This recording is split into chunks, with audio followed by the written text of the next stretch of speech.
classement mondial, celui du producteur Harvey Weinstein. Claude François qui est mort au milieu de... C'est le premier jour de l'Euro. Et maintenant, écoutez Yuri Gagarin. Europe 1.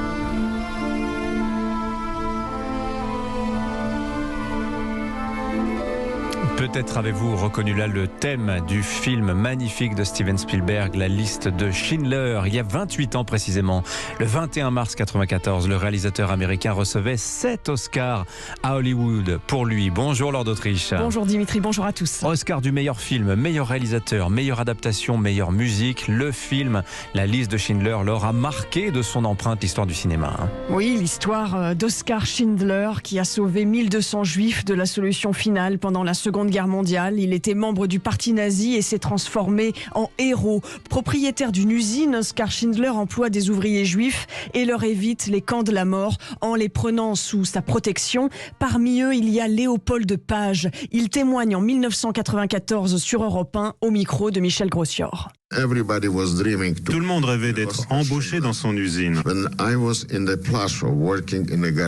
me souviens, moi-même, quand je travaillais dans le garage du chef nazi du camp de Plaszow, quand quelqu'un était désigné pour aller chez Oskar Schindler, on s'exclamait tous « Oh mon Dieu, quelle chance !» C'était le passage de l'enfer au paradis. Ada Foster, elle aussi était sur la liste des Juifs d'Oskar Schindler et elle a pu être sauvée. Elle a vécu en France à partir de 1946. Elle travaillait pendant la guerre dans l'usine de Schindler et témoignait sur Europe 1 en 1996. Il a payé en Auschwitz pour nous sortir quand il pouvait. De temps en temps, il a acheté des brioches et il nous a donné pour nous vraiment adoucir un petit peu la vie.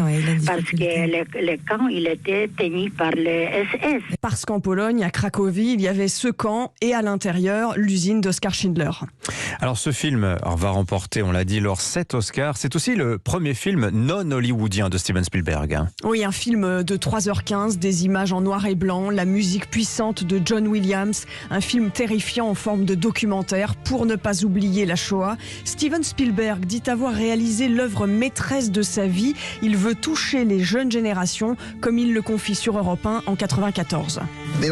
L'Holocauste n'est même pas enseigné dans les lycées américains, déplore Spielberg, qui souhaite donner envie aux jeunes d'en savoir plus après son film. Le film a très bien marché, 65 millions de téléspectateurs aux États-Unis, la première fois qu'il a été diffusé à la télévision. Réaction de spectateurs français en cette année 94 à la sortie d'une salle de cinéma. C'est un véritable chef-d'œuvre. Je suis désolé, je trouve pas les mots. Il n'y a pas de mots. Les 5 dernières minutes sont aussi éprouvantes que le reste du film, dans la mesure où l'on voit tous ses descendants et tous les personnages qui ont contribué au film apparaître dans le défilé du film. Ce n'est pas un film sur la Shoah, disait Steven Spielberg, c'est une histoire dans l'histoire, l'histoire d'Oskar Schindler qui devient un être humain respectable. Merci beaucoup Lord d'Autriche.